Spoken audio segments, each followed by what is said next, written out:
Captain Insano shows no mercy. Straight cash, homie.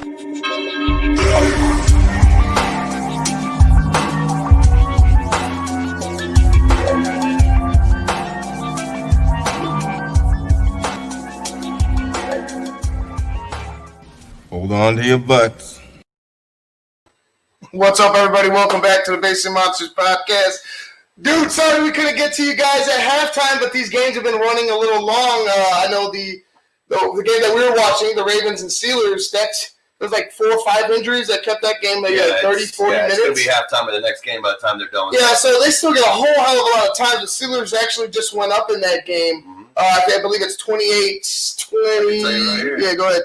Yeah, 28-24. Yep. It's still in the fourth quarter, and we got the Bears game to do. We got the Bears Saints coming up. The game before the Bears Saints, the Eagles, the Packers and the Vikings is still going on. The Vikings were up 28-14, but lo and behold, guess who's lingering around and lingering around?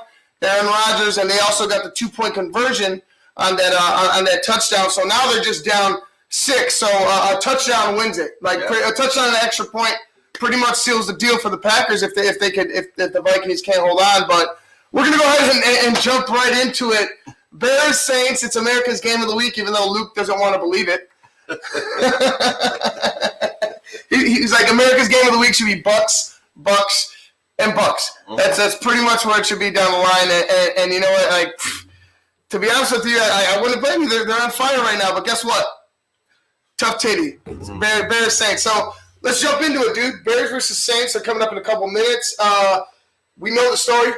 We know the story about both the Bears. We know the story about both of them, really. Why don't you go ahead and jump on the Saints, talk about the Saints a little bit, and then we'll go ahead and because we all know what we're going to talk about when it comes down to the Bears. So go ahead and talk about the Saints. Yeah, I think that I'll tell you the truth. What it boils down to in this game is I think the edge is because of how the weather is outside. We know what it is outside. Right. It's cold outside. The wind's blowing all over the damn place. It's going to be weird throwing the ball inside of Soldier Field today. Mm-hmm. It's not. There's going to be some lofty passes that may stay up a little later, you know. But I think where the Saints edge the Bears out is I just feel like they have the better running attack. Oh, no doubt. They got Latavius Murray and Alvin Kamara. They can actually run. You know, they use those guys a lot in different scenarios. I think I don't see like anybody throwing like 300. It's not going to be like any of these other games where they're throwing 300-400 yards. I think Kamara and them are going to be good. I mean, obviously they're going to have to throw it a little bit, but you know, like they still don't have Michael Thomas. So I mean, it's just like who's next? You know, it's like one day it's this guy, the next day it's this guy. You know, the next day it's this guy. It's just like they don't have a definitive number 2 receiver. Well, they're going to cook. You got Jared Cook. Well, they got Jared Cook, yeah, but I'm saying as far as outside. Right, you're not terrified. What the hell? No, you're not. You're not terrified of what's going on that outside, but it's Drew Brees. Yeah, and he along with Sean Payton. Mm-hmm. Come on, man! Like that's been a tandem that's just torched defenses throughout the league. Yeah. You know, for over 2 decades almost. Yeah, for sure. I mean that's the other thing with the Saints having the running advantage. Right. It almost puts your defense at a disadvantage because if they start running and you start bringing everybody up, then you're going to let Drew Brees and start going. Right. You know, so I don't know, but I just don't know. I mean, maybe the wind will calm down, you know, here in a little bit or something. I don't know. But you know, I've been in Soldier Field for forever. So right. Like 4 years. You know, what I mean, like so I know how it is inside that place. So. It's going to be strange. I'm just saying, if it does get into like a throwing battle, there's going to be some picks because I feel like there's going to be some balls that are just kind of left up in the air with the wind. Right, the wind assisted lift. A little bit of loft. Yeah, wind assisted loft. I agree. And you know what? If the Saints can establish a run against this Bears defense, and this Bears defense has been doing better against the run. Mm-hmm. You know, we saw them get beat last week, but that was just grinding it out. You know, where are you down type of, we're going to break a big run sooner or later with one of these 3 running backs. You know, they just wore them down. Even though they did contain, you know, there was no big plays in the run game. It was just consistent. But you have an Alvin Kamara and you have a Latavius Murray. Latavius Murray is no joke either. Don't He will run past you. Mm-hmm. He's not just a change of pace back. He does have the speed still, and he will run past you, and he will also lay the hammer. So they have to be careful, not to let either of those guys get loose. Oh, yeah, and then you throw in the wild card over there at Taysom Hill. Jeez, Taysom. It's like he could come in there and You don't know what's going to happen. He can throw a decent bit, but I think today's game he will be strictly running because you got to think with the Bears secondary Mm-hmm. and how they've been playing and how well the defense as a whole has been playing. You wouldn't want to risk a accidental lofted ball that runs into Eddie Jackson. You know what I mean? Right. That's asking for a pick six. So I would expect Taysom Hill to be more on the ground, but you're absolutely right. Like now you had another element. Now you have your quarterback that can actually run. Well, I mean, I don't even really think so much. He doesn't really even have to throw the ball. Right. I mean, just him being on the field is like it just adds another stress to your defense because now you've got a guy back there. You got two running backs behind him. You have him back there. He can run and he can throw. So it's like, how do you play him? I mean, if the two other backs take off down this side, he runs out right. I mean, they can do a number of things with that. So it's just another added wrinkle that the Saints have in their offense that could perplex the Bears and maybe put some pressure on some guys that aren't necessarily expecting that pressure. And as you guys can see, it's Pittsburgh up 28-24 with about 3 minutes left in that game, and Pittsburgh has Cam Hayward going down. That's rough. That's rough for the rest of the game. You hope he's all right. If you're Pittsburgh, you hope he's all right in general. Yeah. But if for Pittsburgh, you hope he comes back because Baltimore is threatening in the red zone right now with just about hitting the just into the 3rd minute of the 4th quarter. But, go back to the Bears-Saints game, dude. Like, where is this offensive identity that Matt Nagy talks about? Where is this? Where is it? He talked about it early. We talked about it. Me and you talked about it extensively after Nick Foles came in. Mm-hmm. All right, now you got to establish your identity. Mm-hmm. Now you got to find your identity. We've been trying to find our identity for 2 years. The Bears have been trying to find their identity for 2 years. They've been trying to find their identity since Nagy exactly. got there. Look, I get BU as picking yourself up and staying with and staying positive. But if what's out, the product isn't positive, if you're not gaining anything out there, if there's nothing being run successfully out there with your offense that you run, you call the plays, you decide, you make all the decisions, so it falls on you. I don't see how he went into he talked about not pointing fingers this week. I'm like, dude, you have to point fingers. No, you don't have to point a finger. What he should be doing is looking in the mirror. Not to us. You have to go up to people and be like, look, dude, you have to call motherfuckers out. Because it's all about pride at this point. Mm-hmm. And it comes down to one thing: the offensive fucking line. It's the offensive line. It's the glaring caveat to this whole thing is the offensive line. If they could block just half the time, half more than they had, just a little bit more, just a little bit, we would have more. We would be in more game. We'd probably be. I'd say we'd still lose that Colts game, but I guarantee you we'd be in that Rams game or have came back and won it. You have to be able to block. Mm-hmm. Your quarterback has to be able to step up in the pocket and make the throw. If he can't follow through, the ball's going to, and in a game like this, with the conditions that it is, the ball's going to fucking sail, and you're going to end up running into turnovers, man. And that's not the winning formula for the Chicago Bears, especially in a game like this. You need to be able to slug it out with them. You have to be able to get nasty up front on that offensive line and move the ball. I don't get 5 yards at a time. You got to be able to get chunks. You got to be able to get chunks, or at least be able in 2 plays to get 6 yards. Mm-hmm. In 2 plays, if you come in there and you're like, all right, 2 plays out of these 4 we're going to be running. So you're expecting to at least get 6. You want to at least get 6. So you could go ahead and set up a play action or whatever play you want to call after that in a 3rd and short situation. Quit being you. Quit being you. Here's what it is. Quit being you and start being the Bears. How about that? Maybe the you thing isn't working. Let's try being we or us, or what we the Bears, what we thought we were, or on the same page. Be what we thought we were. We could be everything else except you. Yeah, right now, you need to be something else. Be better. Be better. Like that's what you need to do is go back to like the girls used to say at the 10th grade football games, like to be aggressive. Be aggressive. Be aggressive. And you know what? Let's cut it loose. And you know what? I'm glad you brought that up because the Saints secondary is like a plenty of teams. Defense isn't bad. Right, but the secondary is susceptible to the deep pass. Yeah. Just like the Colts. Mm-hmm. Just like the Bucks. Mm-hmm. Just like the Rams. Mm-hmm. They're susceptible to that. Mm-hmm. They can get got with that. With going deep, challenging them deep.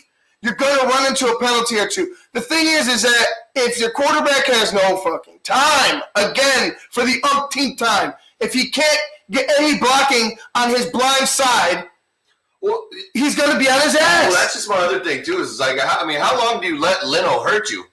Like, I don't care if it's – I mean, are your second string – are your second stringers – do they just suck that goddamn bad? No, they don't. No, they don't. No, they don't.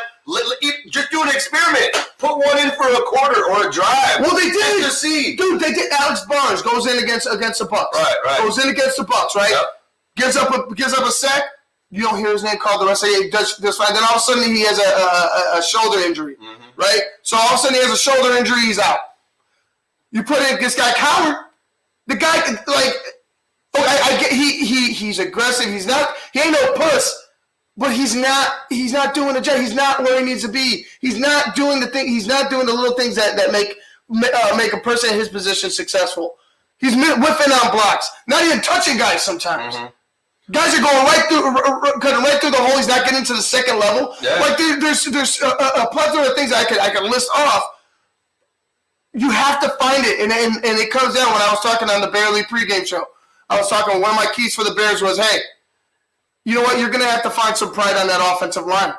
You're going to have to look in the mirror. Look in the mirror and be like, hey, man, whoever the hell is lined up across me today, I don't give a shit. Whatever happens, like I'm going to just I'm not maliciously hurt them, but within the context of the game, I'm going to abuse your ass.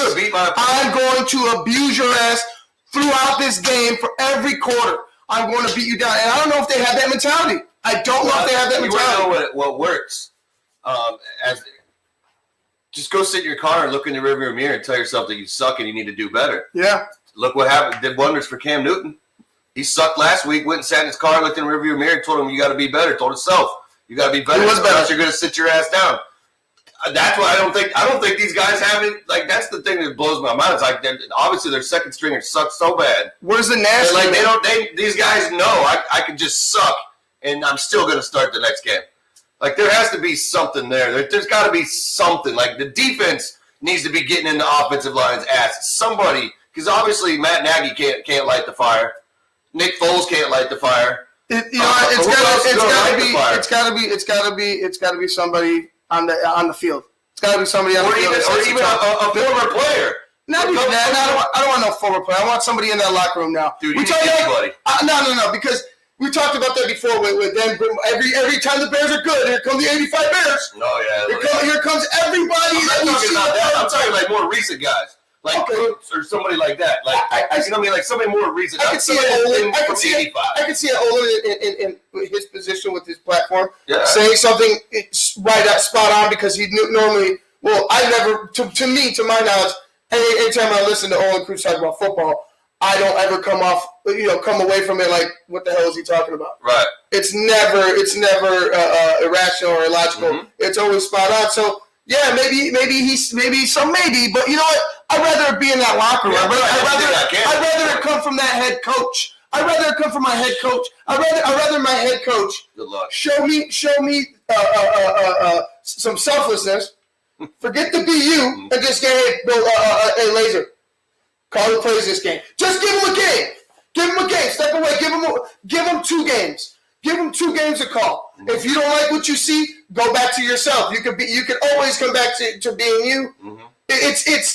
I don't think for me, I think Matt Nagy, maybe in his mind, he thinks if he can't call the plays, if he can't run the show, then he's really not the head coach. then what is he doing there? Yeah, And there's some pride in it because it's his team. Yeah, there's guys like that though. Like some guys just it rarely ends up working well. It's just that there's some guys that just for whatever reason are so insecure with themselves that they feel like they can't relinquish anything because it's going to affect their ego. Whatever. But like I said, if this is the case and Nagy is going to continue to play the wall, why are you paying an offensive coordinator? Well, I hate that shit. Why have an offensive coordinator? He's pretty much just a consultant. Yeah. He's pretty much a consultant. Offering up plays and you're like, no, we're going to run. He's pretty much you know what he is? He's a scapegoat for the head coach. Exactly. Is what he is. He's a scapegoat for the head coach right now. Exactly. You're not calling plays. You're not running anything, and you're still getting interviewed. Mm-hmm. You're still getting interviewed. I get you're around the offense a lot, but if you're not calling a play, if you're not out there making the executive decision on game day, why am I listening to you? Mm-hmm. Why are you in front of me? Yeah, I think the other thing too is like those first 3 or 4 games, it was easy for everybody to point the finger at Pagano and say this defense sucks. Like we're barely beating the line. But guess what? That ship has righted itself. So now we know it's not the defense. So there's one more person you can't point at. So you're gonna have to take this on, take a head. It's gonna be tough to do today. If Allen Robinson doesn't go, I just don't really know what it's going to look like. Well, it's going to have to be. I guarantee you, C.O. Wims. Ted Ginn is a healthy scratch, and I expect him to be cut soon. Where's Riley Ridley? But I'm not even going to go down that Riley. I'm not going to go down that Riley Ridley road again. No, triple R, the Riley Ridley road. Not going down that road again because I haven't seen them. They're not playing. What I expect is that what I'm assuming is that he's no good. Where is he? Mm-hmm. When I seen him out on the field last year, was that the last time? Maybe one play this year. I thought he did well. Why aren't you using all your weapons? God only knows. Now you're down. Now you're going to be down. I think he was doubtful, or is he out? A-Rob. Oh, last I saw it was doubtful. So. Okay, regardless. So maybe assume he's out. He's out. Now you have to go to Mooney. Mm-hmm. Cole Kmet better not be off the field for Harris. Oh yeah, no. You have to. Your playmakers have to be on the football field because, like you said, in the blink of an eye, the New Orleans Saints will be up 14. Right, and then you're playing from behind, and we know that's not your strong suit. Absolutely. But also, it's going to have to be guys. It's going to have to be Millers, Mooney's, Kmet. It's going to have to take everything you got without Robinson, and you're having a select number one. Because let's say Mooney, they go put Lattimore over on Mooney, and then you're shutting Mooney down. Now, what are you going to beat him with? Miller, Kmet, Wims, That puts Chicago's offense in a tough because you're not running the ball. You're not running the ball very well. You're not running the ball. You're right. You're right. That's exactly what the Saints need to do. It's just shut down the run, put Lattimore over on Mooney or whoever they're going to put over on that number one side, and just make Foles have to beat you. Just make him have to make one of the Chicago Bears players beat you because that's exactly what it's gonna have to happen. Right. If Robinson's not there, there is no definitive. The thing is, I need them to connect with Darnell Mooney. Darnell Mooney is look, man. I know some of these balls that he's been going out, like he's dropped them, but they've been some difficult catches. Yeah, some of them. There've been some difficult catches. The ones that we're missing on, and I went back to the offensive line not being able to block. Foles not being able to step up. He's beaten the coverage so badly that you just see Darnell sometimes on the screen. Mm-hmm. It's like what the hell's this man? He's so good. He's better than advertised. Well, he's obviously better than Riley Ridley. I expect him to be. I expect him to be right now because he's playing. He is better. I guess. Yeah. I guess you're right. He's playing. Ridley's not. So Yeah. But let's just. I just expect Darnell to have a big game today because you need to connect sooner or later on those big passes. And find a way. Put a tight end over by Leno. Mm-hmm. Find a way to protect that blind side. so Nick Foles can step into a pass. Leave Wims and Jimmy Graham over there and run with Cole Kmet as a tight end on the line, but don't have him block. Have him go out and receive. Let the other two stay back and block. Right. You know, just change something up and don't be so stale and just obvious. Right. It's just the play calling is just, I don't know, man. But and I think, I mean, I say this every week just because I like to see him do it, but I need to see Miller catch a big one. Well, you know what? He's going to have to step up today because, like you to. said, if Darnell, who's been the number 2, is going in as that number 1 receiver, you know, the only other option as number 2 is Anthony Miller, unless you're going to go ahead and put a Javon Williams out there. Or make this Cole Kmet's come-out game. I mean, I expect it to be. To be honest, that should. To be honest, it should be because you know what? You have a Jimmy Graham that should be playing motivated to play his former team, and then you got little Jimmy Graham and Cole Kmet. Cole Kmet's athletic. He makes you saw it last week. And then all of a sudden he disappeared because your head coach. And then they sat him down because your head coach wanted to go ahead and play. I don't know, favorites. I guess is Harris a Nagy favorite? Is that what it is? Is he making plays in practice, coach? Like I don't know what to say. Like why is it your number 1 guy, your number 1 drafted player out on the field? Exactly. When he's showing flashes of being good already, like the kid's not going to get better by watching the game. He's going to get better by playing the game and getting in situations and learning. You know, because it's easy once he does it and he runs it. You know, because it's a simple thing. It's like you have the people that learn by reading, and then you have the people that learn by like, hey, show me, hands on. You know what I mean? And with that, I mean, it's got to be him. He's got to go out there. He's got. This is what the rookie season is for. So you get your ass out there. You make your mistakes. They show them to you over and over and over again, and then by the next I don't think he can make many more mistakes than the offense. No, that the offense has already made. Right. He can't. Whatever mistake Cole Kmet may or may not make will not overshadow any offense. It's a total team thing when it comes down to mistakes. Let the kid play. He can't make any more mistakes than anybody else out on the field. Nope. He's got to learn it. You know what I mean? Like that. And what I mean, who said? Oh, well, why'd you play Cole Kmet? Well, did you see him put up 100 yards against the Saints? Like you don't know. Like you know what I'm saying? Like, come on, Nagy. Like you, at this point, you're lucky. You're lucky. He has a fear of the unknown. You're lucky. Minnesota beat the Packers today. We're very fortunate. You're lucky there. So this is your chance right now to get up, beat because then this will put them over the Packers, won't it? Are they still? They're 5-2. Well, no. Packers will be 5-2. The Bears will be whatever they are after this game. So where are they? 5? They're 5. Are they 5-1 or 5-2 right now? The Bears? Yeah. Yeah, they're 5-2. So then this puts them up. Yeah. So get your ass in gear. Let's go. If you need motivation, you son of a bitch, this is it. Like, and this ain't even my team, but I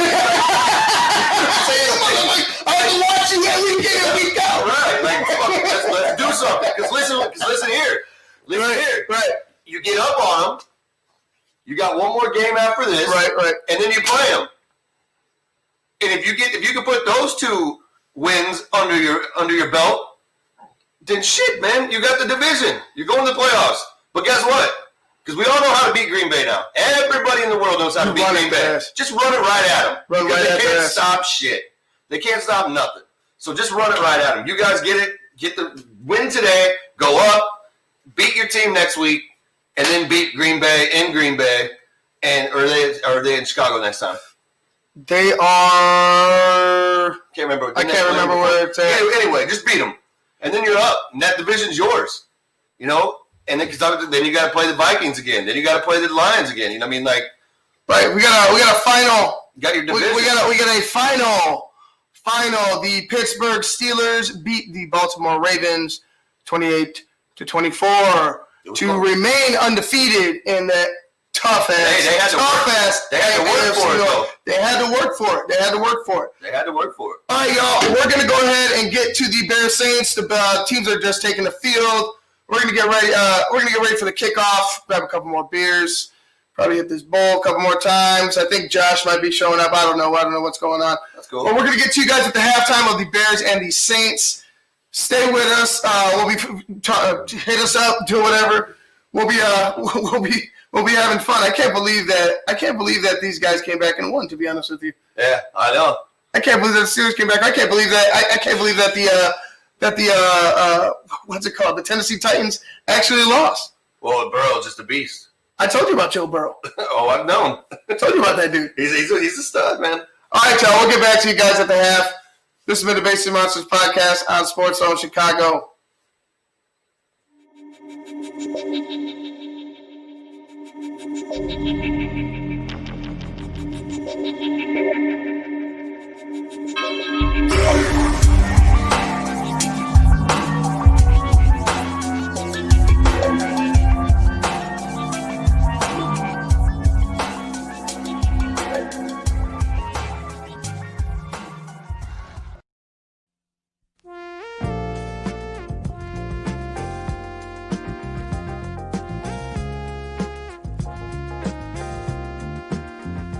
I just heard my favorite band is in town. I'd love to get good seats, but everywhere I've looked, the ticket sites have crazy service fees. Haven't you heard of TixSplits? Who? TixSplits. They don't gouge you with crazy fees. The price they advertise is the price you pay, plus a small delivery fee. Never pay service fees again. Go to TixSplits.com today. TixSplits.com. Guaranteed seats, low prices. That's TixSplits.com. Every ticket, every venue, everywhere.